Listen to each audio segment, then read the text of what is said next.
শুধু ভাতের চালের দামটাই বেশি ইদারিং বাড়ছে, আর নইলে যা আছে সব আগের রেটেই আছে। সিজনের সময় চালের দাম বাড়ছে, তাহলে সামনে তো এখন আরও সামনে দিন আছে, তখন চালের দাম কোথায় যায় দাঁড়ায় সেটাও আমরা এখনও জানি না।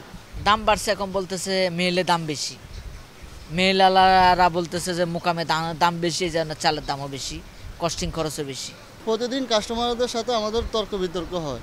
মসুরের ডাল দেশি 1 নম্বরটা 130 টাকা কেজি, মুগ ডাল দেশি 1 নম্বরটা 170 থেকে 165 টাকা কেজি, তারপরে পলাশ চাল 1 নম্বরটা 120 টাকা 125 টাকা কেজি, তারপর হলো যা চিনি হলো আপনার খোলাটা হলো 110, প্যাকেটটা 115 টাকা।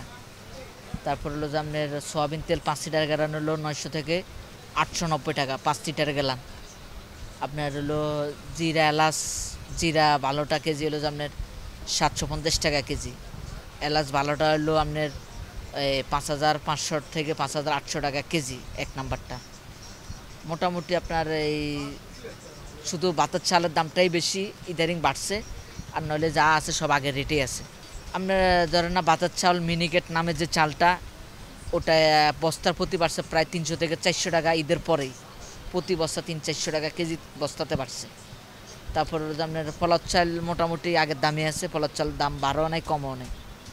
নাজির চাইলও একটু কম আছে, কিন্তু মিনিকেট 28 মোটা চাল এগুলোর দাম বাড়ছে প্রতি কেজিতে 6 থেকে 7 টাকা কেজিতে দাম বাড়ছে। এখন বলতেছে মেলে দাম বেশি, মেলালারা বলতেছে যে মোকামে দাম বেশি, এই জন্য চালের দামও বেশি, কস্টিং খরচও বেশি। তেলের অবস্থা তো যে দাম ছিল তার থেকে কিছুটা কমছে। আপনার যেমন রূপচাঁদা সয়াবিন তেল 900 টাকা 5 লিটার, পুষ্টি সয়াবিন তেল 5 লিটার হলো 890 থেকে 880 টাকা, ফ্রেশ 5 লিটার 880 থেকে 890 টাকা। আপনার তীর সয়াবিন তেল 900 টাকা 5 লিটার। ভাই ঈদের আগ পর্যন্ত বাজারটা নিয়ন্ত্রণ ছিল, ঈদের পরে যখন আমরা মার্কেট খোলা হয়েছে তখন থেকে চালের বাজারটা, মিনিকেটটা চালটা যে চাউল বিক্রি করছে 70 থেকে 72 টাকা, সেল চাউল এক টানে চলে গেছে 76 থেকে 78 টাকা, কারণ মিনিকেট চাউলটা সবচেয়ে বেশি বেড়ে গেছে। এখন হলো বোরা মৌসুম, এই সময় চালের দাম সবসময় কম থাকে আমরা দেখেছি, কিন্তু এবারকার ভিন্ন রূপ। এবারকার এই সিজনের সময় চালের দাম বাড়ছে, তাহলে সামনে তো এখন আরও সামনে দিন আছে, তখন চালের দাম কোথায় যায় দাঁড়ায় সেটাও আমরা এখনও জানি না। কিন্তু মেলাদের সাথে যখন আমরা কথা বলি তখন ওনারা একটাই বলে যে ধানের দাম নাকি বাড়ছে। এই পর্যন্ত সবগুলো চালের কোয়ালিটি বেজে 2 টাকা 3 টাকা, নাজির চাল 28, সব চালের দাম বেড়ে গেছে। এখন প্রতিদিন কাস্টমারদের সাথে আমাদের তর্ক বিতর্ক হয় যে আজকে নেই এক রেট, কালকে বলেন কেন আরেক রেট। যারা রেগুলার কাস্টমার, হোটেলের কাস্টমার, ওনাদের সাথে বেশি বার্গেটিং হয়। RICL TMX, যুগের পর যুগ স্থাপনা থাকে মজবুত।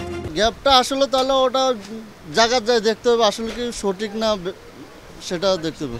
তা আমাদের সাথেও একই কথা বললো। তারপর ভাই কনজিউমার কোম্পানিদের কারণেও আজকে চালের বাজারটা এই অবস্থা। কনজিউমার যারা প্যাকেটিং করে, একটা প্যাকেট খরচ হয় 1 টাকা, তারা প্রতিটা প্যাকেটে কেজি 8 থেকে 10 টাকা বেশি নিয়ে যাচ্ছে। এইসবগুলোর কারণেও চালের বাজারটা আজকে এত ঊর্ধ্বমুখী। এটা গভর্নমেন্টটা আসলে দেখা উচিত, কারণ এই সব কোম্পানির তো চালের লাইসেন্স দেওয়া নাই। ধরেন কনজিউমার কোম্পানিরা ওনারা অন্য অন্য ব্যবসা করে, সেই জায়গায় চালের ব্যবসা তো যায়, তারা এই জায়গায় একটা গ্যাপ করছে না।